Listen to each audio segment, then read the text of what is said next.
In this session, we will be looking at producing an idealized trace from single-channel recordings. This type of signal contains open and close times. We can extract and later measure these using a threshold crossing technique. The data here shows two ion channels recorded with a single patch electrode from a cell membrane. In this case, we want to extract the open and close times, durations and amplitudes of these events in both channels. To achieve this, we will use threshold crossings to identify the open-close states. From Analysis, then open-close times, we can select New Idealized Trace Threshold mode. Now we can set the time range of the sweep to process, as well as the levels above and below, which define the open and closed states. The levels to choose should be around the halfway point of the first channel. Having two thresholds helps reduce the detection of false events. Base level provides an amplitude reference for calculating open-closed thresholds in multiple channels. The two thresholds are averaged, and then the difference between this and the base level is doubled. This calculation provides threshold values for multiple channel openings. Transition points provides a dead time after an event before another transition can be detected. This allows for settling of data which has been filtered. Baseline track sets the number of points to average to produce a current baseline level. The current baseline is used to set the level for closed events. All thresholds are shifted to match changes in the current baseline level.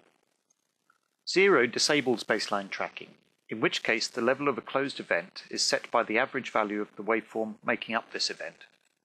Interpolation sets whether the threshold transition time is the first data point after the crossing or interpolated. If unchecked, outward current becomes inward and the two threshold values are reversed. If we have multiple channel openings in the trace, as in this case, then select multiple level.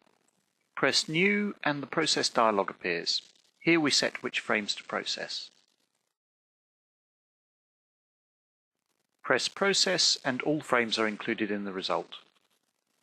A new channel labelled 201 has been produced. This is the idealized trace. Zooming into the overdrawn data, we see the idealized levels and durations of the open-closed events. Events such as these, which did not exceed the threshold levels, are not marked. Right-clicking on the data enables us to view and edit event properties.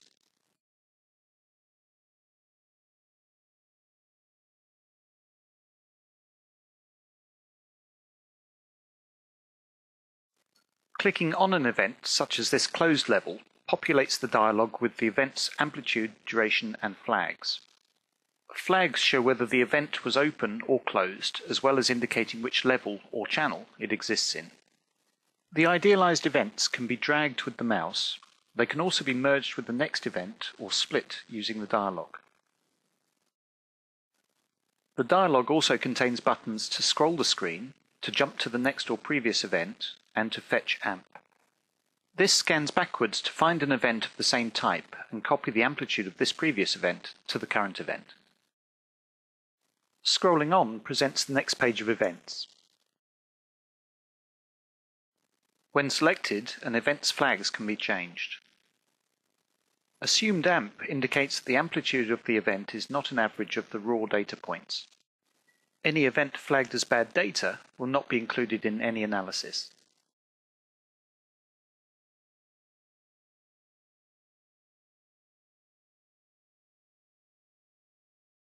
View Event List via a right mouse click produces a table of event durations and amplitudes. Color variations indicate opened or closed state.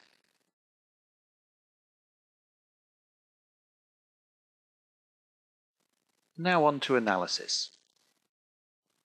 From the open-closed times item, we can produce open-closed time or dwell result views, as well as amplitude and burst histograms. The settings dialog for this amplitude histogram allows setting of min and max amplitudes to include. We can also set which state and levels are included or excluded from the result.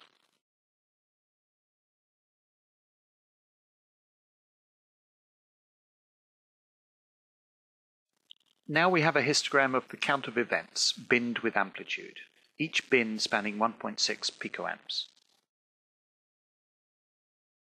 Adding two vertical cursors now.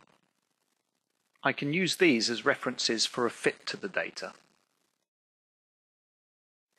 To analysis and to fit data. Select the type of fit, the range of data to fit, and the channel. Now you can see the fit drawn on the data.